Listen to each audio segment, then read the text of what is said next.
Bueno chicos, pues lo prometido es deuda. Vamos a ver en este video esa partecita de la clasificación de las pruebas que quedó pendiente en nuestra clase de este miércoles.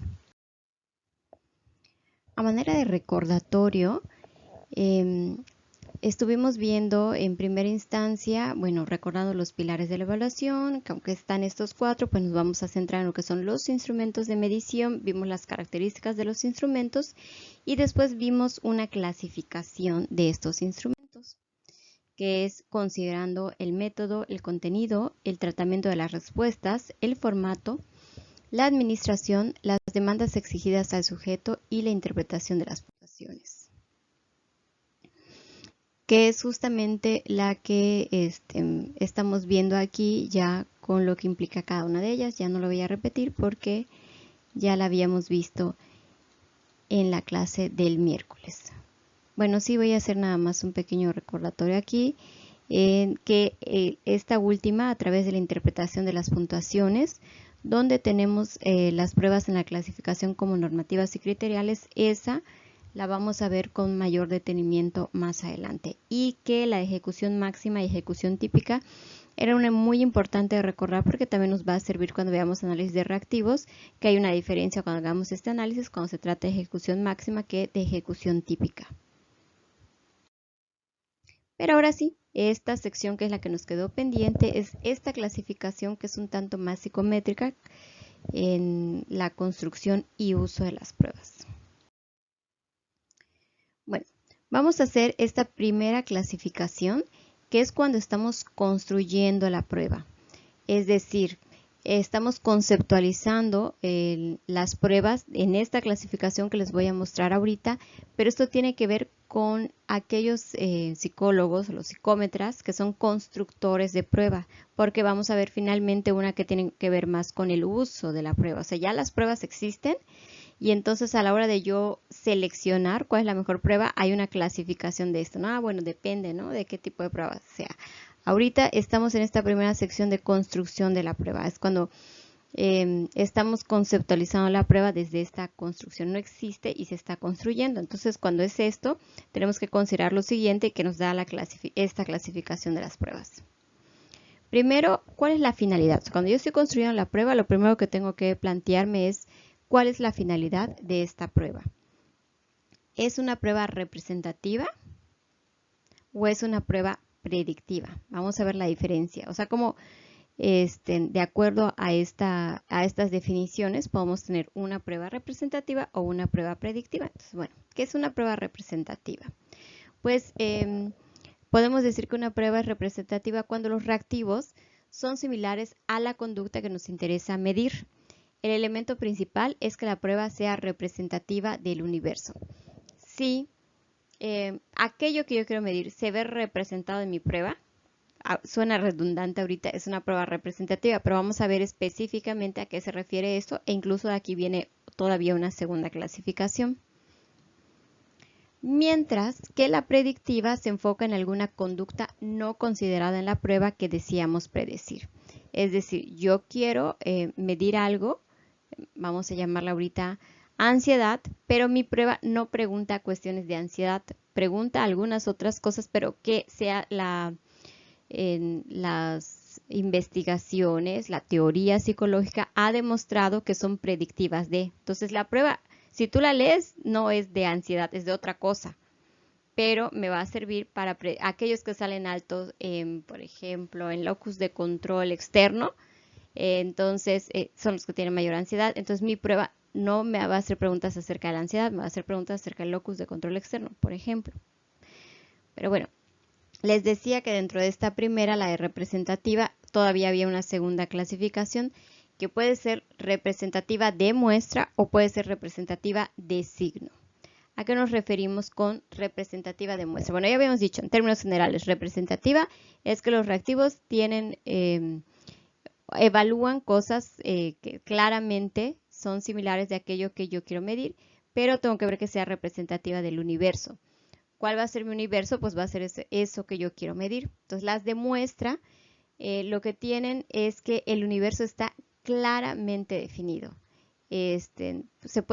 la prueba lo que hace tal cual es describir el universo, mientras que en las pruebas representativas de signo, esta clasificación se da cuando el universo es abierto y no está claramente definido. Entonces aquí no describen, sino que explican el universo.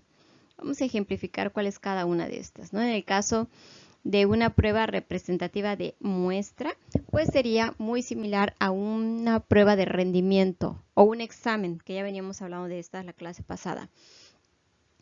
¿Cuál es el universo? ¿Qué es lo que yo quiero medir? Pues lo que yo quiero medir es el aprendizaje de los alumnos en matemáticas en quinto de primaria. Ajá. ¿Cuál es el universo? Pues eso está claramente definido en el programa de estudios, ¿no? En quinto de primaria, los alumnos deberían ya de saber, los aprendizajes esperados, ¿no? Para el quinto de primaria. Tiene que ver ya con la suma y resta de números decimales, con las sucesiones geométricas, con el cálculo de perímetros, de área nada más de rectángulos, o sea, de ahí no salgo. Entonces, el universo es eso que está planteando en programa de estudios y tal cual eso es lo que yo voy a evaluar. Incluso, o sea, está más relacionado, les decía, con las pruebas de rendimiento, con las clases, los talleres, los cursos, y entonces, ¿cuál es ese universo claramente definido? Pues es el programa de estudio, es el temario, ¿no? Incluso algunas asignaturas tienen hasta claramente un libro, ¿no? No sé, en el caso de ustedes, si llevaron psicología educativa, y ahí veíamos que el universo era Anita Woolfolk, ¿no? Ese libro de psicología educativa de Anita Woolfolk, entonces lo que la prueba va a evaluar es tal cual eso que está en el libro, ¿no? ¿Cuáles son en cambio estas de signo? ¿A qué se refiere a este universo abierto y que no está claramente definido? Estamos hablando de los constructos. Esos constructos que habíamos visto en la primera clase, donde justamente decíamos acerca de ansiedad, depresión, etcétera, ¿no? Como este constructo, pues claramente no hay una única definición, sino que ya veníamos platicando de que este constructo puede variar, ¿no? A través del tiempo, a través de las culturas, y no hay una sola acepción, ¿no? Puede como tomar diferentes matices dependiendo de los diferentes autores. Entonces, cuando hablamos de cualquier constructo psicológico, estamos hablando de una prueba de signo, ¿no? Locus de control, depresión y todas estas. En la predictiva, que ya les estaba comenzando a explicar, se enfoca en lo que predice, no en el predictor. El rendimiento de un sujeto es importante solo porque lo que obtengo de la prueba, esa puntuación que obtengo de la prueba, me ayuda a predecir otro aspecto o conducta. Y aquí yo no busco que, mi universo se vea reflejado en mi prueba. Por ejemplo, ¿no? La prueba, aquello que yo quiero medir, que es, vamos a hablar de cualquier constructo, ¿no? El amor. Según el triángulo, el triángulo del amor de Sternberg, pues me dice que las dimensiones del amor, pues son compromiso, intimidad y pasión. Si fuera para empezar, eso no puede ser amor, no puede ser una prueba representativa de muestra. ¿Por qué? Porque el concepto de amor pues no está claramente definido. Ese entraría en un momento dado en las de signo. ¿Por qué? Porque es un constructo. Pero, y con las de signo, yo lo que tendría que buscar allí es que haya esa representación. Si Sternberg me está hablando de estas tres dimensiones, pues entonces yo tendría que ver que mi prueba tenga reactivos donde se pregunte acerca del compromiso, acerca de la pasión y acerca de la intimidad. Pero en una predictiva no. O sea, si tú quieres medir amor y ya sabemos que hay esas tres dimensiones, pues yo puedo preguntar así como, ¿le revisas el celular? O cualquier otra cosa que la teoría diga que está relacionada con ese constructo. Por eso hablamos de este término de predicción. El elemento esencial aquí es su relación con el criterio elegido. Este debe establecerse empíricamente. Esta relación empírica es esta relación que hay entre los reactivos que tiene mi prueba y esta conducta, criterio, que es a la que yo quiero llegar, a la que yo quiero medir. Entonces, por ejemplo, dice, las personas más ansiosas tienen más accidentes, pero esto no me lo invento, esto hay una teoría que sustenta, o sea, se ha investigado, se ha visto que las personas ansiosas tienen más accidentes. Entonces, una forma de yo medir ansiedad, pues por un lado, y aquí me voy a situar en las de signo, porque ansiedad es un constructo, pues podría yo revisar la teoría y ver qué es lo que se supone que debería tener una persona ansiosa, ¿no? Y lo que la teoría diga, las dimensiones se tienen que ver reflejadas en mi prueba. Pero también, yéndome a esta de predictiva, si la teoría me dice que las personas más ansiosas tienen más accidentes, pues entonces yo, en vez de estar preguntando ¿y te muerdes las uñas a cada rato y te comes el cabello, ese tipo de cosas? Solo digo, oye, ¿cuántos accidentes has tenido, ¿no? En los últimos 6 meses, en el último año, ¿no? ¿Qué tipo de accidentes?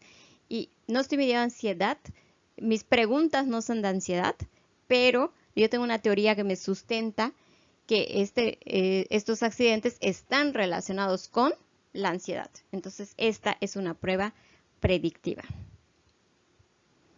Entonces, aquí es donde yo me hago la pregunta, ¿los reactivos de la prueba y la conducta relevante no contenida en ellos son similares o son diferentes? Si mi respuesta es sí, son similares, entonces este representa a la conducta relevante. Entonces, decimos que esto es una prueba representativa. Si mi respuesta a esta pregunta son diferentes, entonces estamos hablando de que es una prueba de predicción. Una misma prueba en un momento dado puede ser representativa o puede ser de predicción. Esto depende de la finalidad. Ya que nos quedó muy claro en esto respecto de la primera parte, ¿no? Entonces yo ya tengo representativa de muestra, representativa de signo o predictiva, de acuerdo a esta finalidad. Y de aquí es que derivan los contenidos, uno de cada uno directamente. Lo que les decía, que las pruebas representativas de muestra, como son estas que tienen el universo claramente definido, estamos hablando de las pruebas de rendimiento. Las pruebas de signo, es decir, donde el universo no está claramente definido, estamos hablando de constructos, entonces su contenido son pruebas psicológicas que miden rasgos. Estos rasgos, acuérdense que ya habíamos visto que están relacionados con los constructos. Lo otro que habíamos visto dentro de los constructos son los estados, pero bueno, estamos hablando de los rasgos como concibiéndolo desde este constructo. Y finalmente, pues las pruebas también pueden ser predictivas si justamente su finalidad es predictiva. O sea, están relacionadas una a una. Las pruebas cuya finalidad es la representación, pero son de muestras, su contenido son pruebas de rendimiento. Las pruebas cuya finalidad es que sean representativas, pero son de signo, estamos hablando de que su contenido son las pruebas psicológicas que miden rasgos y cuya finalidad es predictiva, pues estamos hablando de las pruebas predictivas. ¿Qué es lo que tengo que hacer en cada una de estas tres situaciones? Cuando lo que yo tengo es una prueba de rendimiento, es decir, donde mi universo está claramente definido, pues lo que yo tengo que hacer es bosquejar el contenido que cubre la prueba. Es decir, de acuerdo a mi curso, de acuerdo a mi taller, qué es lo que debería de contener, y entonces yo tengo que hacer como estructura, este esqueleto, para ver que haya esa representación de mi universo en mi prueba. ¿Qué pasa cuando lo que tengo es una prueba representativa de signo? Pues ya dijimos que son constructos, ¿no? Ese constructo que puede ser el rasgo o el estado. Entonces, ¿qué tengo que hacer? Ver cuál es la definición de la que yo estoy partiendo para abordar depresión, para abordar ansiedad, para abordar amor. Hay una definición. Y entonces, ya que yo me quedo con esta definición, con este constructo, entonces ya puedo pasar a elaborar mi prueba. Y finalmente, lo que está relacionado con las pruebas predictivas, pues ahí lo que tengo que hacer es un análisis sistemático de la ejecución, que es como el criterio que se trata de predecir. En el ejemplo que vimos hace rato, ¿no? Acuérdense que la ansiedad estaba relacionada con los accidentes, entonces tengo que hacer este análisis de esta ejecución, en este caso es lo que se define como accidente, para predecir en ese ejemplo lo que es la ansiedad. Eso es el formato.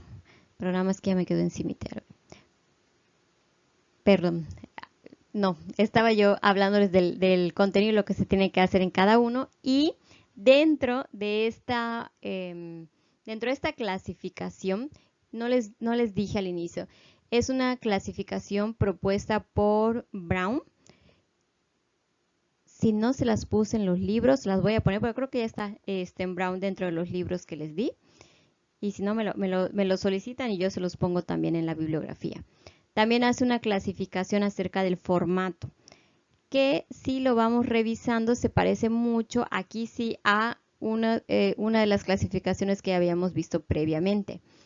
Cuando hablábamos de velocidad versus poder, ¿se acuerdan que ya habíamos hablado, ¿no? de estas pruebas de velocidad? Ya teníamos esta clasificación.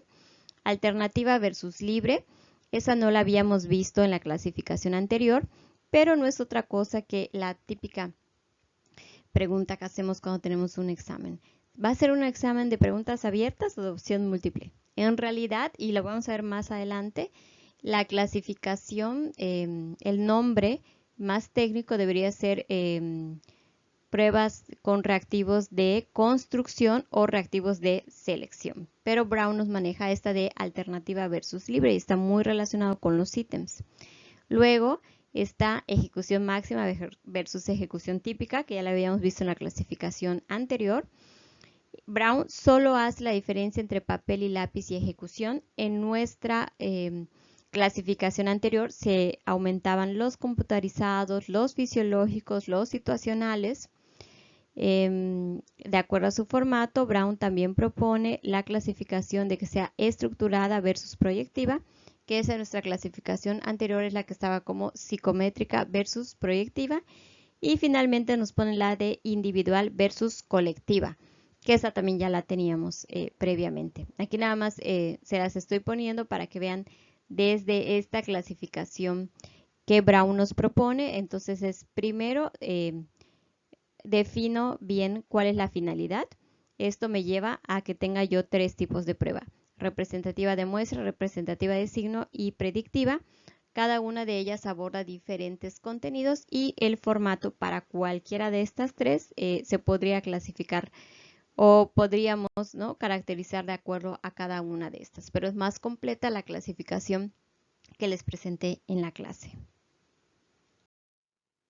Y ahora viene esta otra segunda forma de ver la clasificación de las pruebas desde la utilización. Es decir, cuando yo voy a requerir seleccionar alguna prueba de las que ya existen, aquí yo no estoy como constructor de prueba.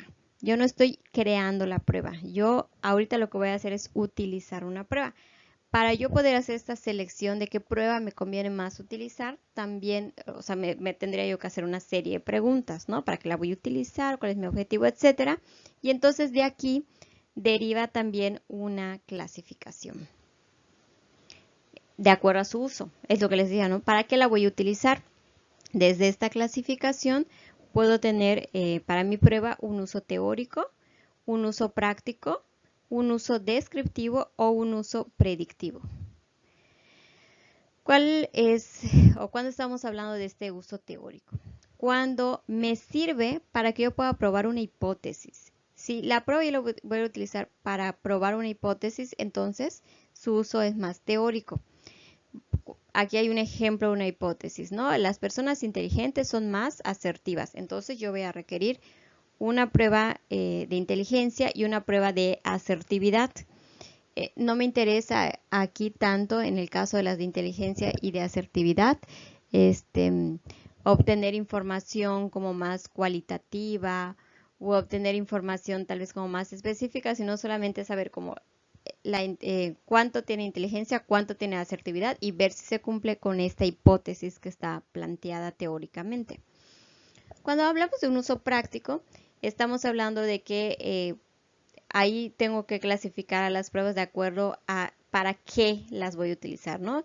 Si me va a servir para saber a quién contratar, qué alumnos se admitirá, perdón, a una universidad, si me va a servir para seleccionar vendedores exitosos. Entonces, aquí pues su uso ya es más como para una toma de decisiones, ¿no? Entonces aquí no me interesa tanto, incluso si tiene una teoría sólida o no, sino si yo ya sé que los que puntúan alto son los que les va a ir bien a la universidad, entonces esta es una buena prueba para selección en la universidad, ¿no? Este es el uso práctico. También puedo tener una prueba para uso descriptivo, es decir, lo que me interesa es hacer un perfil psicológico, ¿no? Aquí no me interesa tanto la puntuación, sino que me permita, con los resultados de la prueba, poder hablar de las fortalezas, de las debilidades, o poder clasificar, o poder hacer toda esta descripción que se requiere en un perfil psicológico. Y finalmente aquí aparece nueva cuenta el uso predictivo. Aquí, por ejemplo, a partir del perfil de habilidades, predecir las calificaciones o ejecución en el trabajo. Entonces, las pruebas se pueden clasificar de acuerdo a sus usos en teórico, práctico, descriptivo y predictivo con estas definiciones que ya vimos. Y también se pueden clasificar de acuerdo a la toma de decisiones en la que ayuda, que por cierto que esta toma de decisiones está más relacionada con algunos específicos de estos usos. Y ahorita van a ver por qué los colores. Si me va a ayudar a probar una hipótesis o a construir una hipótesis, estas dos tomas de decisiones están relacionadas directamente con el uso teórico. ¿Cuál es la diferencia entre prueba de hipótesis y construcción de hipótesis?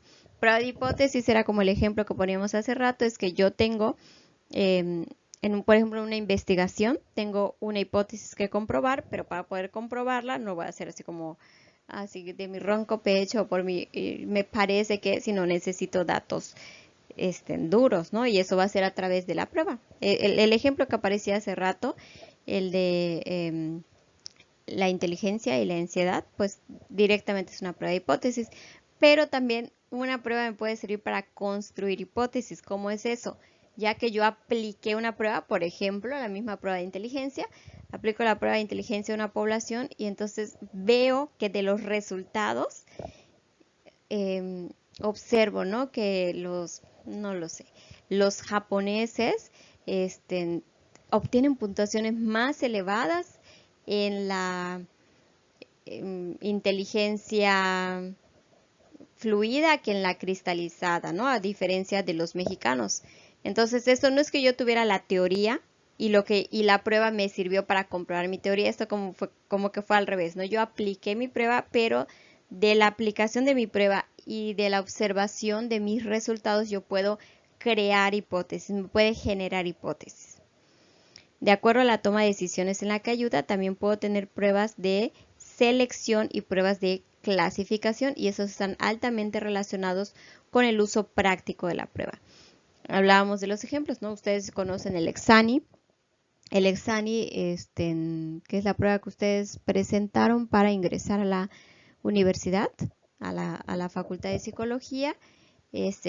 Pues es un uso práctico en cuanto a que me está sirviendo para poder seleccionar a los mejores, pero también podría servir como clasificación. Creo que también ustedes presentaron la prueba de inglés para ver entonces en qué nivel estaban. O sea, esto no era para ver si entrabas o no entrabas, sino entonces a qué curso, de acuerdo a tu nivel de inglés, te corresponde estar.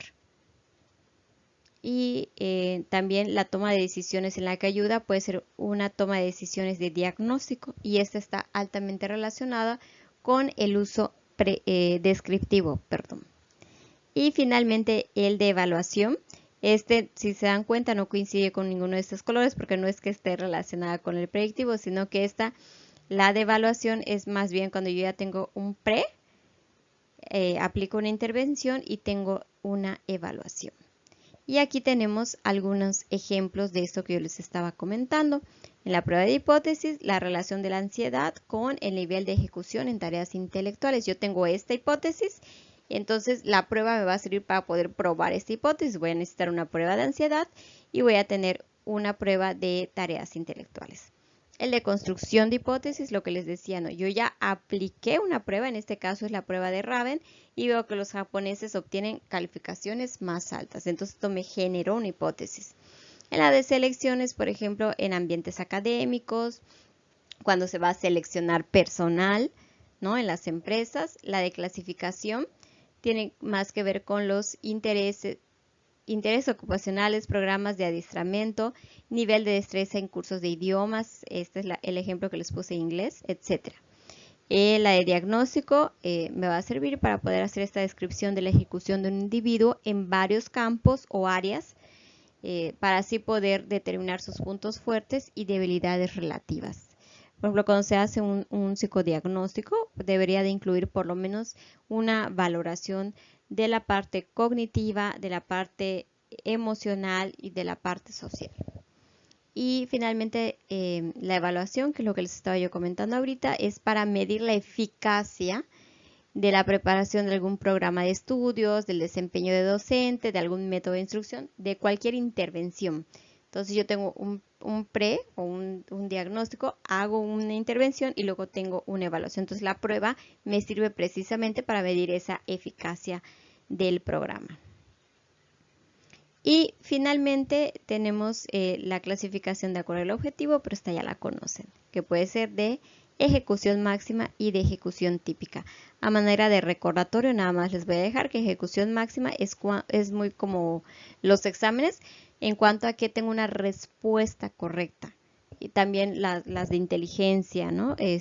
La de habilidad cognitiva son un buen ejemplo de ejecución máxima. Hay respuestas correctas e incorrectas. En la de ejecución típica, no. Y aquí entran todas las de personalidad, las de valores, las de actitudes. Perdón, aquí en ejecución máxima es con P, aptitudes, y en ejecución típica es con C, actitudes, etc. Y bueno, ¿qué formato de prueba es mejor, ¿no? Después de todas estas clasificaciones que vimos. Entonces, ¿cuáles son las mejores pruebas? En realidad, no hay una única, sino pues esto depende, como siempre, de muchos factores. Y por eso es necesario tomar en cuenta, primero, cuáles son las características de los sujetos a quienes los voy a aplicar, cuál es la naturaleza y amplitud de estas diferencias individuales y finalmente, por supuesto, tenemos que ver estos factores prácticos. Puede ser que una prueba sea buenísima, pero si me lleva 3 horas aplicarla versus una que tiene una aplicación de 20 minutos, pues obviamente esto sí, en cuestión tanto del aplicador como de la persona a la que se lo aplico, pues es una ganancia, ¿no? En tiempo, en costo, en volumen, etcétera. Bueno, pues con esto finalizamos con este video. Si tuvieran cualquier duda, aquí en donde les voy a publicar, en la partecita de abajo, con toda confianza, pueden escribirme las dudas, los comentarios, las observaciones. Y bueno, pues si no, en la clase los terminamos de ver.